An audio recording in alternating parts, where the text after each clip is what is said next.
Hallelujah. Hello, idam dam hiam goi tu ni. Hai le ibek pinal ito pa sa tanan. Ilong simte dai sakin. Imites hi in ai zongin. Iyom na muna ilong simte dai sakin. Afak za ilong simte ken to kai khom kicking ito pa lunggol ni. Natun namon panin to pa na hopil la tunin tunizin sangin tunin to pa kay manun tana sunga kapan gikte kalunggol te kempe nang main ong piay la kapan gikte ong puak sakin chin to pa kya nang nang napiabe hinabang to pa mai song ding hiya akilong lopi acha lopi nong inang ihong bayi kasi manhilo kahoy manhilo nong happy na hang beki lihay mi pilte lihang mi zongte nong inang jaylan nelo nong happy na hang lungdang kipagi nakato ng buong biyahe tau pa okay lungdang luahe kay nong ipna game chim chay game nang na hoy hey nang na liao hey na kilong hi nang game so hi ke kilong lo bi a kilong lo bi a cha lo bi nong inan ke gan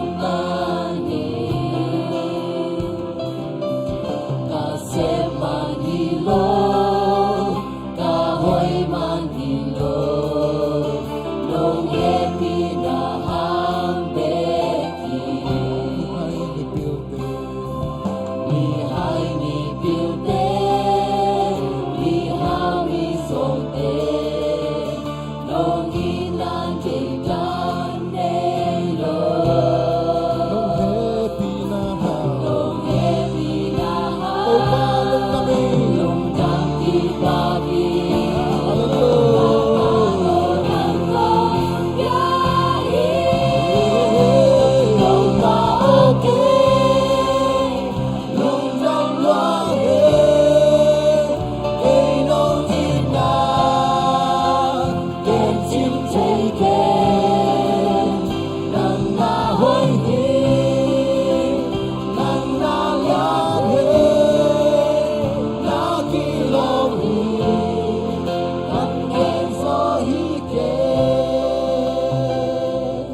Hallelujah. Kam ken solo ong ito pa khat tay khut ben na to pa toy ong sian sian ni. Hallelujah. Ibek pin din to pa pa toy lai ni. Tuni sing sangin tuni suni na hitaka to pa sok ta ka phat no ma a olam nom khe pe amai lam hilama ong payun la to pa min pa toy zan lam sia sia thing Hallelujah. Ei hoi nai lo ei phat nai lo ama happy na hang bek to tuni chaung kal son pi ito pa tuni sing sangin nase takin patinya amen hale napkim na pamate khatleni na sile to pang tunin amai phang tan ta he na chi ko hallelujah to pang tunin amai phang tan ta he to pang tunin amai phang tan ta he hallelujah ito pa thumani amen ito pa hoi hi hallelujah ama ina kipton tong hi amen ama thumani hallelujah to thuma pasyan ahoy pasyan apat nga kigin kebe khut peng en to pa pa tong sia sia hallelujah amen thuma pasyan chin to pa pa to sia sia ne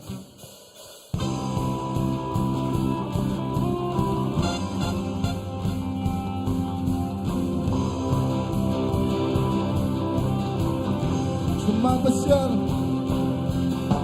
Sumapasyal ikelelon na inalian ke zohilon sampai nakilang tong ng pagpasyanom lo napalita ke zohilon nakuligang ilinelon silang lezohilon ay itong nasaw-sawin atong tunang nawalil pa bingkit tulang pangyapin seso pagpilitin gawin kami kong bagin pinagkapin na kong yaulin namin siyahin nangyayabit pa pagyan na bukain nalapising ko parang hindi na gusto mo awal pa siya nangyari kong dahil Sumapasyal Sumapasyal ikelelo na inalyang kazohilo sabi nakilang ko na pagpasyanong lo Panglindahan napalitan kay zohilo nagupigang ilinelo sinahangin sa ulong may kumpasawsawin Hallelujah atong tunang dahol dito ba bingkin tulang pangyapin Hallelujah Tong papatol siya Palilingkin gawin namin ang bagay pinagkabel ng kong yaon amoy maskin nangyayabit ko pa Langit na tunayin nangyayabising so walang untin na gusto mo away pasyan nangyari kong dahil May kukekwew ng naukin Nahinaneng ng kopyahin Nalusing kepe ng dekong itin May kukekwew ng naukin Kahinaneng ng kopyahin Nalusing kepe ng dekong itin Yuatesakan Leitong Kembel May kukekwew ng naukin Kahinaneng ng kopyahin Nalusing kepe ng dekong itin May kukekwew ng naukin Kahinaneng ng kopyahin Nalusing kepe ng dekong itin Panglindahan gawin namin ang paghimin ng kembel ng hongyaw Bakit kami nangyayahito pa? Bakit nabukain nangyayabising ko ay langgutin na gusto mo away pasyan ng marinong dahil Quang em na patong nam tu Quang sâu bên sang quang sâu bên Sang bên na akong kong Jesu Kaya na katuhan Tapi na to pili Go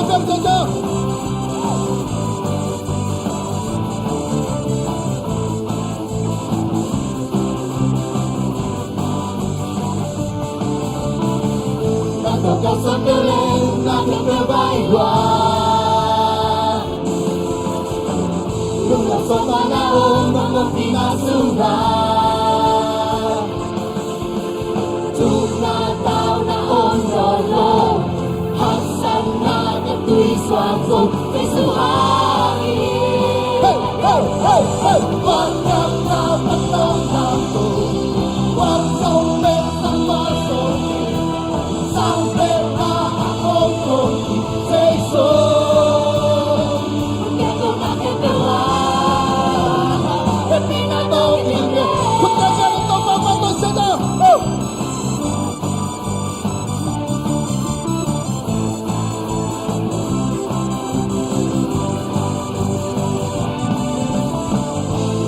sa tuloy na katubaywan. Lumuswatan ako ng mga pinasunan.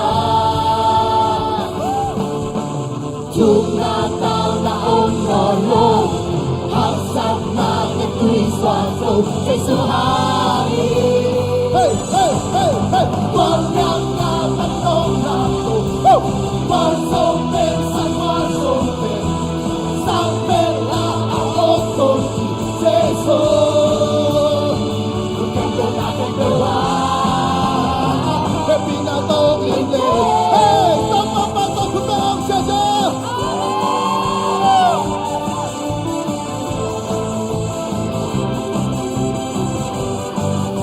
Kanto ka sa tali! kanto ka sa tuloy na katubaywan. Lumuswatan na ang mga pinasunan. Tunataw na umrolo, hagsag na katuloy swaso sa isuhari. Walang napatong ako, walang besa kwason, sampel na akong kung Jesus. Kaya na katuwa, tunataw na umrolo, hagsag na katuloy swaso sa isuhari. Tunataw na umrolo, hagsag na katuloy swaso sa isuhari. Walang napatong ako, warsopin sa warsopin, sampel na akong kung Jesus. Kaya na katuwa, walang napatong ako, warsopin sa warsopin, sampel na akong kung Jesus. Kaya na katuwa, Happy na to, Lili! Hallelujah! Happy na to, kinaganda pa! Hey, dami to, pato siya siya! Hallelujah! Pato pang dunia niya mong bihin! Hallelujah! Amen.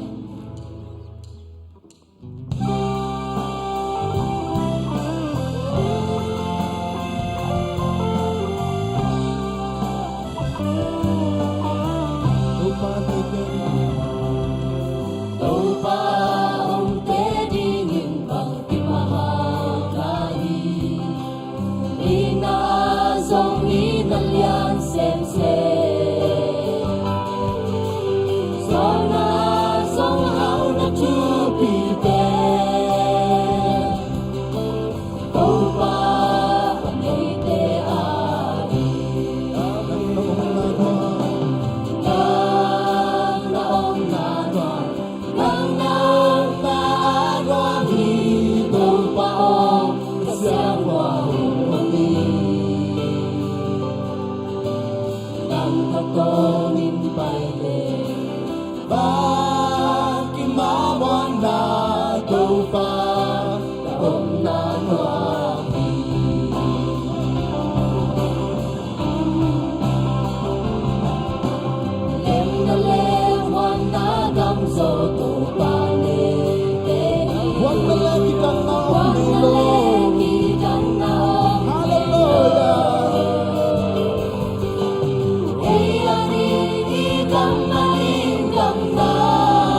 Ikaw pa, hanap siya. Ikaw pa, ang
to pa to tonin aman e kya nga ngom na kle ibuay na yaksak na te hem to iswa ito pa aksan na omlo hilawa to aksan na te omzo pia porzo nang pia ito pa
ito pa ang pinasuan natin to kitchen.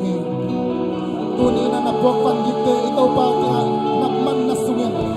Ito pa hihikapan gitsin, ito pa kaya nasungin. Aman nalungkap na naksan natin kaya ang iso asak dingin. Ito pa ang pinasuan, nabanggit kaya ang iso asak dingin. Hallelujah.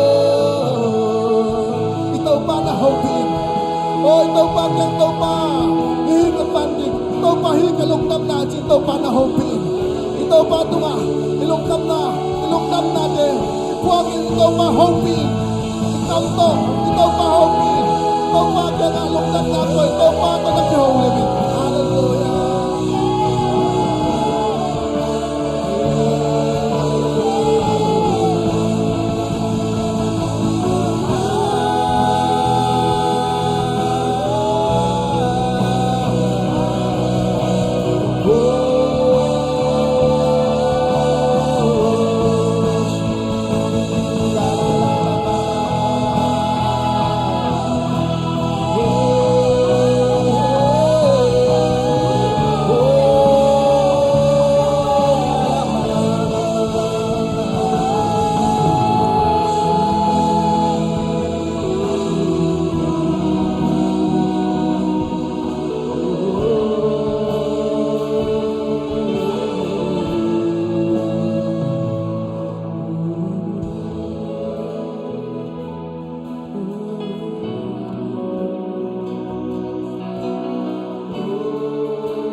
Kita kana om lamong tehi.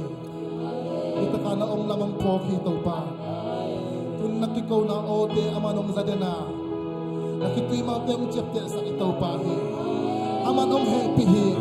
Amanong ngepo hi. Late yung pia hi. Nakitak sabte hi.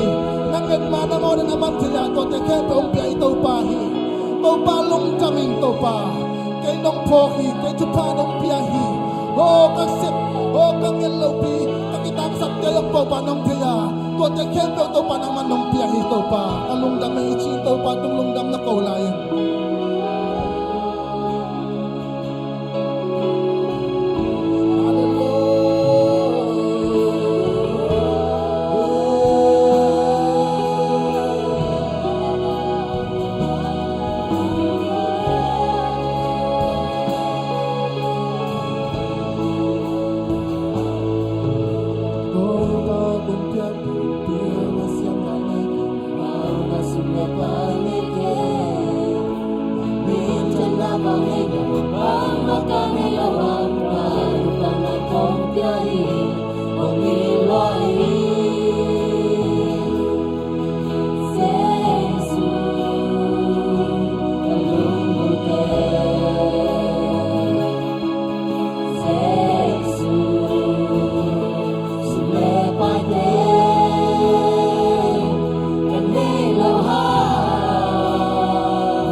Ibangkin to pahin.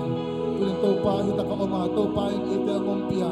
Ama umpilam na tel takjangin nakamuang dingin. Ito pahin kilungnuam sa kinong chihi. Hallelujah.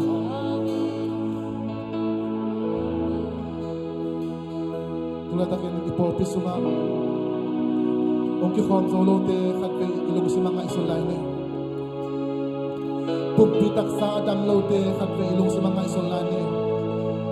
Kha adam no te to pa about te kha te long len chan khat ke ngai sunin lunggo na le de sang na tak pi ta pia ki nong tung zo lo kha chi dam lo tak sa chi dam lo te ke to khat ke phok lai ne to ni na sem na pa na na sem anga na lo te khat ke phok ni ina sem na company te phok ni khat fe hi te phok ki kin i to pa ke nga chum na khat ke me la de nga hallelujah. Hallelujah.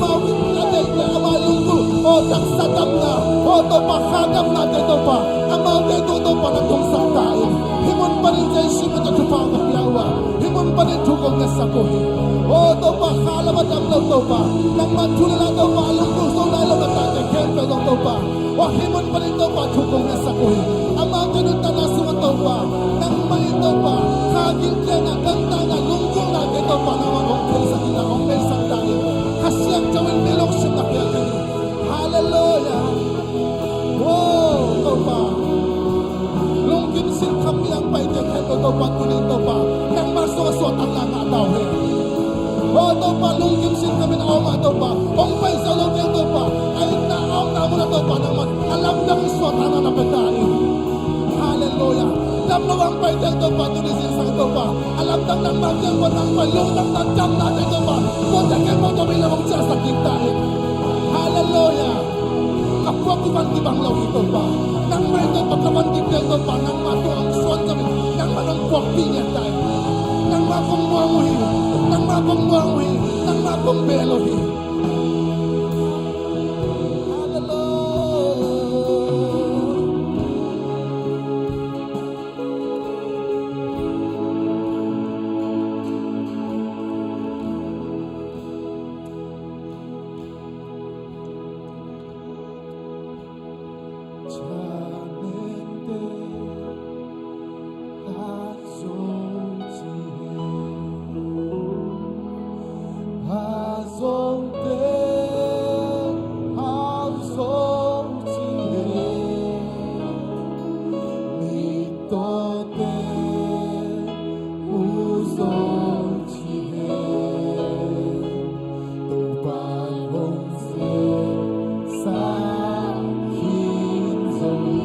Ito pa nung sapsakin daw Jesus na pulakin Chalente Hazong Chile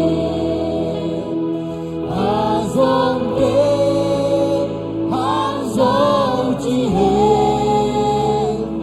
Ito Te Uzong Chile Ito pa nung sapsakin daw Jesus na pulakin Hazong damdamin oh kacinang daw yung Jesus na pulakin hallelujah Hosanna Hosanna Agigo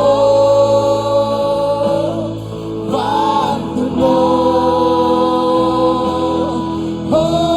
Hosanna Hosanna Sinaman Jogi Tunin taupan ite yung siyap sa kinzawa ite tuwak tamning naman tuwak kinzawi oh ite ni zona tanga ma zona tuwak kinzawi ite samsiyan na tuwak na tang taupan na singlam te tumatwa samsiyan na kento aman kil kinzawi tuwa tang to fe ilawa ape mang ilawa ama sina pa ng tawag kintahi hallelujah hallelujah hallelujah tuwag zona to natanayang na pa rin nagwalang na pa ng zona pa rin tatakla na to rin hatay ongil na itong pagwal sa hitong pati na batang sa rin na-play na italawang na kunpera to papato na wal zona hallelujah wow wow wow hallelujah hallelujah hallelujah hallelujah nung damong to pa kung din nung sipsak natin kitsing mamahitaw pa kitsing kinitaw pa kung ito pa nang manong sipsak natin ito pa ito kang pa nang mangbiya nang mangpok nang manglunggo nang mangdangtang na tatin kento ito nga na sipsak chupate apa na pa nito pa nang manong tuksang niya tayo oh, ito pa nang malungkham sale, sinasale, lunghiyang san, ilamong tiyasak, pero makayin ito pa. Lunggamay tayo na ito pa, ilamong tiyasak tayo. Hallelujah. Ityan mong kasampi kalungudan. Kanila hunte kento na kusumaapin. Sa isyong matatungan ito pa, kapasyan.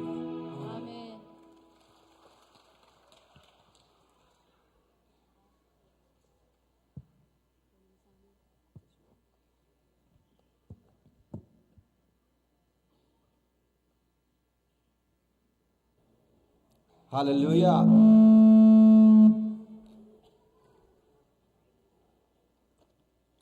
คุณพังหัสักอิบยักตุปานมินธนางาตาเฮนกาลขัดซุงองค์จิมุงคอมสักกาลขัดซุงตุปานองค์จึงเกมินตุปานอามาบอลสานิทักซุงะฮิไลมุนองไกตัวมันอิบยักตุปานมินธนางาตาเฮนตุนีนะกิบุลตินซุงะเบลสันิสกุลเตขาเขียนนากิมาซาโซอินอหิซงอินหมายทางม่วงนาเลสันิสกุลเตขาเคโลวินาเดนเจียงเนคอมคิดเจงนาสยามาเตอหิซงอินเลอินาวปังเตอินาซงฮิเนคอมอินเนกเป็นอามุอิงทุปิยาไอซงอินาอากาลุนางอินานูเลปาเตนหอยตะกินาฮิลโซอินามุสักกิเลหังจิลงกุลนาอมโซไอมันอินาฮิลายาตุปาสบวยา